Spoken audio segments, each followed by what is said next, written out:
अगर आपने mutual fund में इन्वेस्टमेंट करना शुरू कर दिया है या फिर इन्वेस्टमेंट करने के मूड में है तो आज की ये वीडियो आपके लिए बहुत ही ज़्यादा इम्पोर्टेंट होने वाली है। बहुत ही ज़्यादा ज़रूरी है कि इस वीडियो को आप पूरी तरह से देखिए, क्योंकि मानकर चलिए कि अगर एक आदमी जब इन्वेस्टमेंट करना शुरू कर दिया लेकिन आगे जाकर अगर आपको मालूम पड़े कि आपने जो इन्वेस्टमेंट किया है उस पर आपको बहुत सारे टैक्स देने पड़ जा रहे हैं, तो फिर आप उस वक्त अचानक से सुनने के बाद इंसान घबरा जाता है।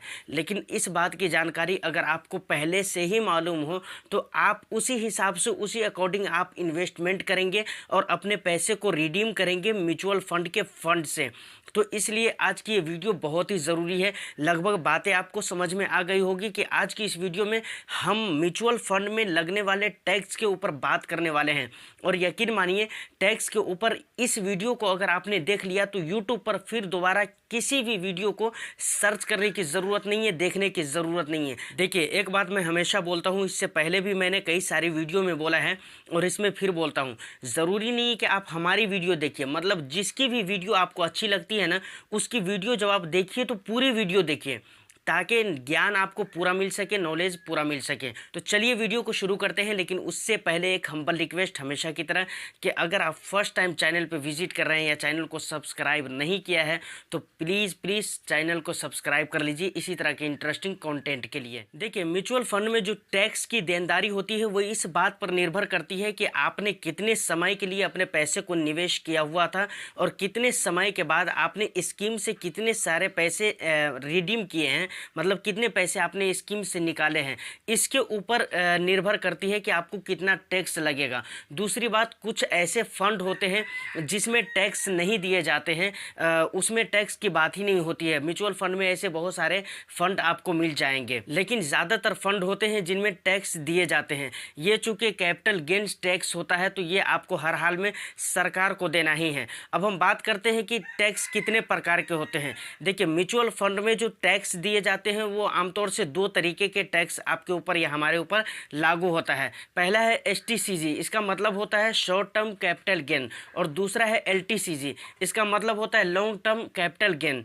अब इन दोनों के ऊपर हम बाद में बात करेंगे कि आखिर एसटीसीजी क्या है, एलटीसीजी क्या है, कैसे इसको प्रैक्टिकली समझा जा सकता है। इन चीज़ों के ऊपर हम बाद में बात करेंगे। पहले एक कन्फ्यूज़न रहता है जो काफ़ी लोगों के साथ होता है। बहुत सारे लोग मुझसे भी पूछते हैं कि सर ये टैक्स जो लगता है वो किस पैसे पर लगता है, हमारे इन्वेस्टेड अमाउंट पे लगता है या फिर इन्वेस्टेड अमाउंट से जो रिटर्न मुझे मिला है उस रिटर्न पे लगता है। तो देखिए, सबसे पहले मैं इस बात को क्लियर कर दूं कि टैक्स जो लगता है वो आपके इन्वेस्टेड अमाउंट पे नहीं लगता है। ध्यान से सुनिएगा, टैक्स हमेशा आपके रिटर्न पर लगता है। मतलब जितने पैसे, मानकर चलिए 1 लाख रुपये आपने इन्वेस्ट कर दिए, उसका जो आपको रिटर्न मिला वो 50,000 रुपया मिला या 75,000 रुपया मिला, तो अब टैक्स जो लगेगा वो 75,000 पे लगेगा जो उसका रिटर्न है। आपका जो इन्वेस्टेड अमाउंट है 1 लाख रुपये, उस पर टैक्स नहीं लगेगा। इस बात को बहुत अच्छी तरह समझ लीजिए। हाँ, अब कितना टैक्स लगेगा, किस हिसाब से टैक्स लगेगा, तो इसके लिए आपको एसटीसीजी जैसा कि मैंने कहा है और एलटीसीजी को समझना ज़रूरी है। तो अब हम समझते हैं कि एसटीसीजी होता क्या है, मतलब शॉर्ट टर्म कैपिटल गेन। आखिर ये होता क्या है, किसे कहते हैं, इसको हम समझते हैं। देखिए, मानकर चलिए कि आपने 4 लाख रुपया लमसम अमाउंट आपने म्यूचुअल फंड के किसी फंड में इन्वेस्ट कर दिया। अब वो आपने इन्वेस्ट तो कर दिया है, अब वो 1 साल के अंदर अंदर उसकी वैल्यू हो जाती है कितनी, 4 लाख से बढ़कर 5 लाख। मतलब 4 लाख रुपये जो आपने इन्वेस्ट किया है उस पर जो रिटर्न मिलता है 1 लाख रुपया जो आपका प्रॉफिट है, वो दोनों मिलाकर हो जाते हैं 5 लाख रुपये। अब 5 लाख रुपये जो 1 साल के अंदर में हो गए, अब इसे साल भर के अंदर में जब आप इसे निकालना चाहेंगे तो इस पर आपको 15% का टैक्स लागू हो जाएगा। मतलब इस पे आपको 15% का टैक्स देना पड़ेगा। तो अब 1 लाख का 15% कितना हो जाता है, मतलब 15,000 रुपये हो जाता है। तो 15,000 रुपये आपको टैक्स में लग जाएगा। तो ये बहुत ज़्यादा हो गया। इसीलिए मैं कहता हूँ कि आपको शॉर्ट टर्म के लिए इन्वेस्टमेंट करना ही नहीं चाहिए।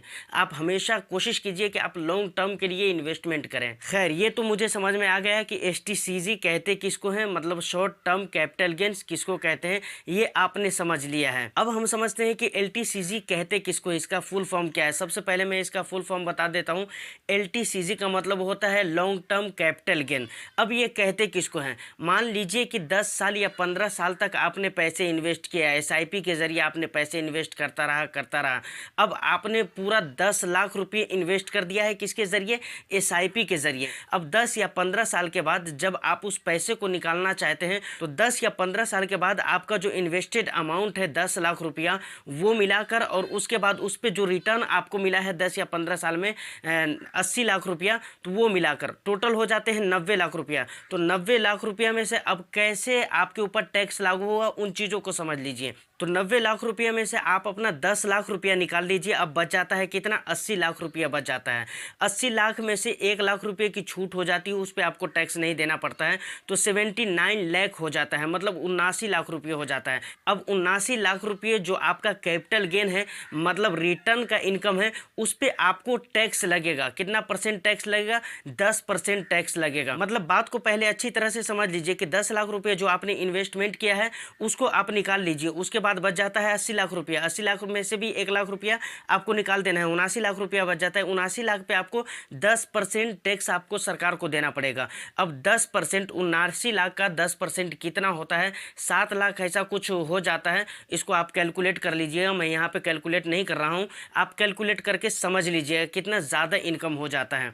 तो ये आपको सरकार को देना ही पड़ेगा। अब मुझे उम्मीद है कि आप LTCG को भी समझ चुके होंगे कि लॉन्ग टर्म कैपिटल गेन्स किसको कहते हैं। अब बहुत सारे लोग ये बोलते हैं कि सर एग्जिट लोड क्या होता है। तो देखिए, अगर आप कम दिनों के लिए निवेश कर रहे हैं तो बहुत सारा ऐसा फंड होता है जिसमें एग्जिट लोड होता है। मतलब 1 साल के अंदर अगर आप अपने पैसे को रिडीम करते हैं तो 1% आपको एग्जिट लोड देना पड़ता है। अब एग्जिट लोड आपको 1% देना पड़ा और कम दिनों के लिए आप निवेश कर रहे हैं तो 15% ऐसे भी आपका टैक्स लग जाएगा, मतलब टोटल 16% हो गए। तो इसलिए मैं आपको कहूँगा कि हमेशा इन्वेस्टमेंट जो आप करें तो लॉन्ग टर्म के लिए करें, न कि शॉर्ट टर्म के लिए। तो फाइनली आज की इस वीडियो को देखने के बाद आपको समझ में आ गया कि टैक्स का जो सारा इन्फॉर्मेशन है वो क्या है। सारी इन्फॉर्मेशन आपको मालूम हो गई होगी, STCG किसे कहते हैं, LTCG किसे कहते हैं। और दूसरी बात, अगर टैक्स के अकॉर्डिंग हम देखने की कोशिश करें तो इन्वेस्टमेंट जो बेटर होता है वो होता है लॉन्ग टर्म इन्वेस्टमेंट, क्योंकि आपको यहाँ पे रिटर्न भी बहुत अच्छा मिल जाता है और टैक्स भी कम लगता है। और शॉर्ट टर्म की अगर हम बात करें तो यहाँ पे टैक्स भी बहुत ज़्यादा लग जाता है, रिटर्न भी आपको इतना ज़्यादा नहीं मिल पाता है। तो उम्मीद करता हूँ कि वीडियो आपको अच्छी लगी हो। वीडियो अगर अच्छी लगी है तो वीडियो को लाइक एंड शेयर कर दीजिए हर उस व्यक्ति के पास जिसको इसकी ज़रूरत है, और चैनल को सब्सक्राइब ज़रूर कर लीजिए। फिर मिलते हैं किसी नेक्स्ट वीडियो में, जब तक के लिए all the best. Thank you for watching. This is Taskeen Raza Halimi signing off, bye bye.